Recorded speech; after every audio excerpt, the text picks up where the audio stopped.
మయన్మార్లో భూకంపం తీవ్రం విషాదాన్ని మిగిల్చింది. పెద్ద ఎత్తున ఇప్పటివరకు 200 మందికి పైగా అధికారికంగా మరణించినట్టుగా అటు అధికారులు చెప్తున్నారు. అయితే పూర్తిగా ఇంకా కూడా మరణాల సంఖ్య పెరిగే అవకాశం కనబడుతోంది. వరుస భూకంపాలు ఒక రకంగా చెప్పాలంటే ఫోన్ అలారం మోగితే ఎలా ఉంటుందనేది ఆ రకంగానే గంటకోసారి మయన్మార్లో భూమి కంపిస్తోంది. దీని ఎఫెక్ట్ చాలా తీవ్రంగా బ్యాంకాక్ పైన కూడా పడుతోంది. ఇప్పటికే మనం చూసాం, మొదట మయన్మార్లో నిన్న 11 గంటల 50 నిమిషాల సమయంలో ఉదయాన్నే ఒక్కసారిగా 7.0 తీవ్రతతో 10 కిలోమీటర్ల దగ్గర ఎపిక్ సెంటర్ నమోదైపోయి పెద్ద ఎత్తున భూమి కంపించింది. ఈ ప్రకంపనలు ఒక్కసారిగా అందరినీ భయాందోళన గురి చేసే వెంటనే అందరూ కూడా బయటికి పరుగులు తీశారు, రోడ్లపైకి ఎక్కారు. అంతలోనే మళ్ళొక 10-15 నిమిషాల్లోనే ఎగ్జాక్ట్ గా 12 గంటల 2 నిమిషాల సమయంలో మరోసారి 7.7 తీవ్రతతోని మళ్ళీ భూకంపం సంభవించింది, భూమి కంపించింది. ఈ యొక్క భూ ప్రకంపనల నేపథ్యంలో మయన్మార్లో చాలా భారీ కట్టడాలు నెలకొరిగాయి. ఏకంగా నిర్మాణించినటువంటి బిల్డింగ్ కుప్పకూలిపోయి దాని కింద సుమారుగా 44 మంది పూర్తిగా సజీవంగా సమాధైపోయారు. ఇంకా మరణాల సంఖ్య పెరిగే అవకాశం ఉంది. ఎత్తైనటువంటి భవనాల మీద నుంచి, ఓవర్ హెడ్ ట్యాంక్స్ నుంచి, స్విమ్మింగ్ పూల్ నుంచి నీళ్ళలా జారిపడడం చూస్తున్నాము. చాలా షాపింగ్ కాంప్లెక్స్లు, ఎయిర్పోర్ట్ దగ్గర నుంచి కూడా చాలా పెద్ద ఎత్తున ఈ ప్రమాదం తాలూకు ఆ విజువల్స్ మనం చూసాం. అయితే దీని ప్రభావం 1293 కిలోమీటర్ల దూరం ఉన్నటువంటి బ్యాంకాక్ పైన కూడా చాలా తీవ్రమైనటువంటి ప్రభావం చూపించింది. బ్యాంకాక్లో కూడా చాలా ప్రకంపనలు సృష్టించాయి. ఈ ప్రకంపనల నేపథ్యం అందరూ కూడా ఒకసారిగా భయాందోళన చెందిపోయి అక్కడి నుంచి ఉరుగులు పరుగులు పెడుతూ అందరూ రోడ్లపైకి ఎక్కారు.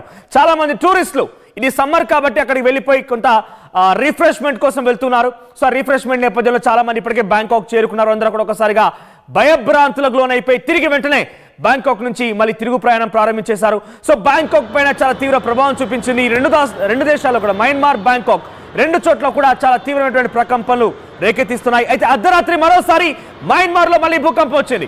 4.5 తీవ్రతతో ఈసారి మయన్మార్లో మళ్ళీ భూకంపం సంభవించినట్టు తెలుస్తోంది.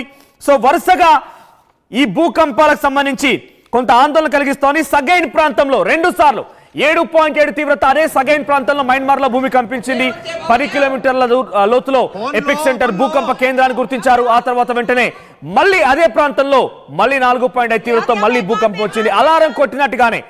అలారం కొట్టినట్టుగానే గంటకోసారి ఈ భూమి కంపిస్తోంది. మళ్ళీ వెంటనే 4.5 తీవ్రతకు సంబంధించి అది నమోదైనటువంటి వెంటనే అది సుమారుగా రాత్రి 11 గంటల 20 నిమిషాల సమయంలో సంభవిస్తే వెంటనే మళ్ళీ అర్ధరాత్రి 12 గంటల 20 నిమిషాల సమయంలో మరోసారి 4.6 తీవ్రతతో మళ్ళీ భూమి కంపించింది. ఇలా వరుసగా మయన్మార్ ని భూకంపం అతలాకుతలం చేస్తోంది.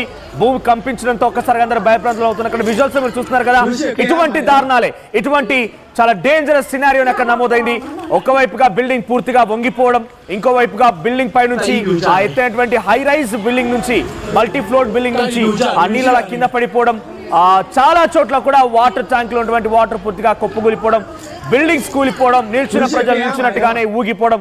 ఒకసారి మీకు కొన్ని మెట్రో దృశ్యాలు కూడా చూపిస్తాను. మెట్రో ప్రయాణిస్తున్న ప్రయాణికులకు ఒకసారిగా ఆ భూమి కంపించడంతో మెట్రో రైలు ఎలా ఊగుతోంది అంటే అప్పటికే వెంటనే ఇంకా వరుస భూకంపాలు వచ్చే అవకాశం ఉందని చెప్పి నేషనల్ సెంటర్ ఫర్ సిస్మాలజీ కానివ్వండి, జియోలాజికల్ సర్వే అధికారులు కొంత హెచ్చరికలు జారీ చేయడంతోనే వెంటనే బ్యాంకాక్ ని మొత్తం కూడా ఎమర్జెన్సీగా ప్రకటించారు.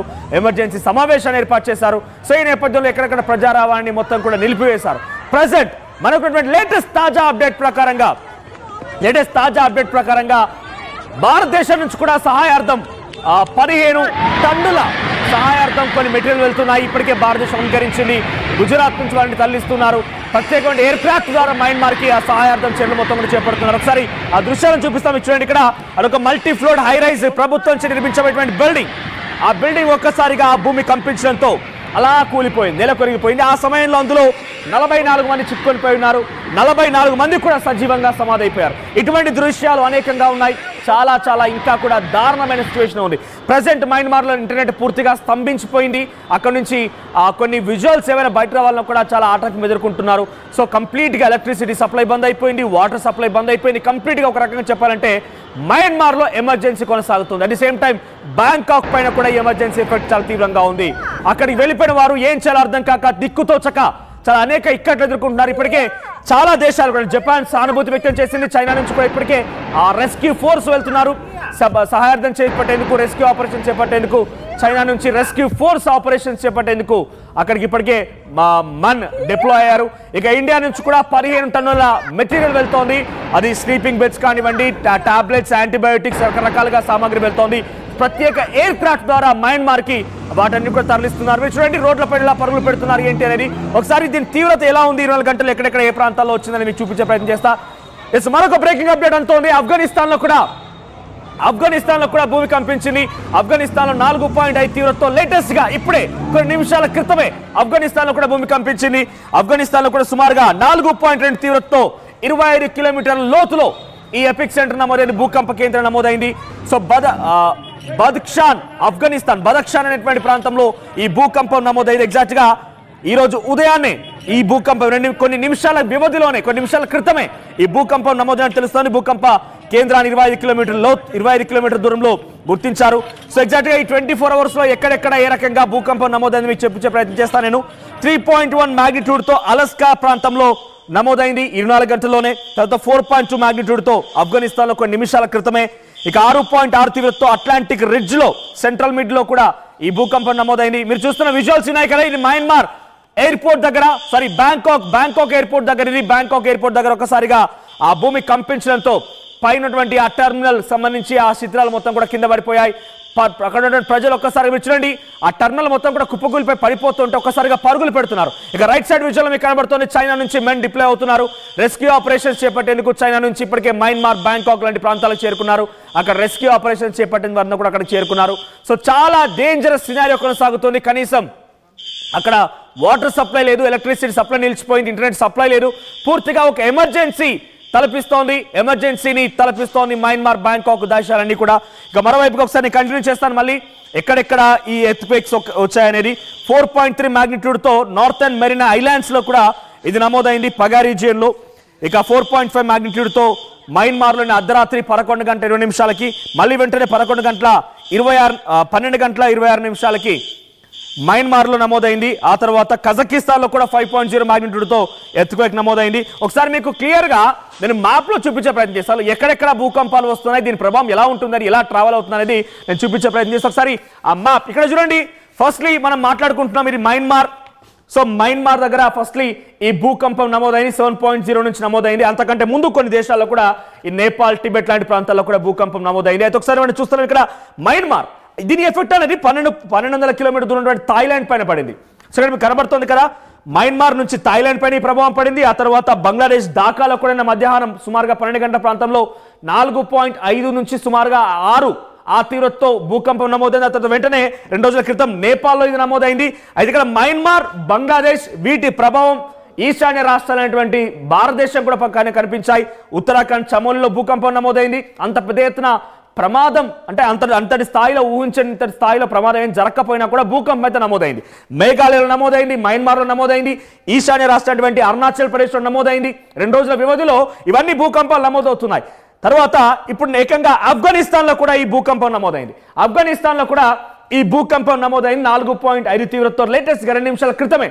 ఆఫ్ఘనిస్తాన్ అటు ఢిల్లీ పైన ఎఫెక్ట్ చూపించింది, నేపాల్, ఈశాన్య రాష్ట్రమైనటువంటి అరుణాచల్ ప్రదేశ్, ఉత్తరాఖండ్, ఆ తర్వాత మయన్మార్, మేఘాలయ, తర్వాత చైనా ప్రావిన్స్ లో కూడా భూకంపం నమోదైంది. మయన్మార్ లో భూకంపం నమోదైంది, థాయిలాండ్ లో భూకంపం నమోదైంది, మధ్యలో బంగ్లాదేశ్ లో. సో ఇక్కడ మీరు ఈ మ్యాప్ లో ఈ రెడ్ కలర్ కనిపించేదంతా కూడా ఒక రకంగా ఇప్పుడు రెడ్ జోన్, అంటే ఎక్కడెక్కడ భూకంపాలు నమోదయ్యాయి, దాని ప్రభావం ఎలా ట్రావెల్ అవుతూ వస్తుంది అనే దానికి ఒక నిదర్శనం అంతా కూడా. ఇవి చూస్తుంటే ఇవన్నీ కూడా తీర ప్రాంతాలే. సో ఇవన్నీ కూడా కంప్లీట్ తీర ప్రాంతాలు. ఈ మ్యాప్ లో మీరు గమనించండి ఒకసారి.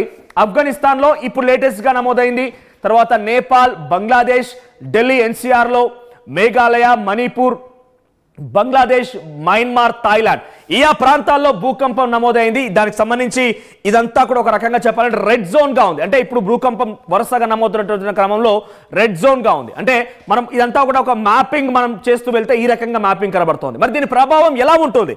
అయితే సునామీ హెచ్చరికలు కూడా జారీ చేశారు ఇప్పటికే బ్యాంకాక్, మయన్మార్ లాంటి దేశాలకు. కాబట్టి నిజంగా ఇవన్నీ చూస్తుంటే అంతటి స్థాయిలో తీవ్రత ఉంటుందా అనేది కూడా కనబడుతోంది. డెఫినెట్ గా సహాయక చర్యల కోసం ఎంత శ్రమించినా ఏం జరిగినా కూడా నెక్స్ట్ ప్రకృతి వైపరీత్యాన్ని, ప్రకృతికి సంబంధించినటువంటి ఆ డేంజరస్ సినారియోని కూడా అంచనా వేయాలి. కాబట్టి ఈ మ్యాపింగ్ ప్రకారంగా మనకి ఎక్కడ చూసినా కూడా అన్ని కూడా తీర ప్రాంతాలు, థాయిలాండ్, మయన్మార్, బంగ్లాదేశ్, తర్వాత ఈశాన్య రాష్ట్రాలు కానివ్వండి, ఆ తర్వాత ఆఫ్ఘనిస్తాన్, ఇవన్నీ కూడా పూర్తిగా తీర ప్రాంతాలు. సో ఈ భూకంపం కాస్త సునామీ వరకు వెళ్తే పరిస్థితి ఏంటి, ఎలా ఉండబోతోంది? ఏకంగా చాలా పెద్ద ప్రమాదమే కాదు, కొన్ని వేల సంఖ్య, లక్షల సంఖ్యలో ప్రాణాలు కోల్పోయే అవకాశం ఉంటుంది. మరి ఇలా వరుస భూకంపాలకు తాటికి ప్రపంచ, ముఖ్యంగా ఏషియాకు సంబంధించినటువంటి ఈ కంట్రీస్ అన్ని కూడా కొంత ఇబ్బందులు పడుతూ ఉన్నాయి. మనం చూస్తున్నాం ఎక్కడెక్కడ ఏ రకంగా ఉందనేది. మరి ఏషియన్ కంట్రీస్లో ఇంతటి స్థాయిలో భూకంపాలు సంభవించి ఇంతటి ప్రమాదాన్ని చవి చూస్తుంటే ఏం జరగబోతుందని తెలుసుకుంటేనే కొంత ఆసక్తి రేపుతోంది. ప్రకృతి ఎంతటి దారుణానికి ఒడిగడుతుందని తెలుసుకుంటే ఆసక్తిగా కొంత భయాందోళనగా కన్నా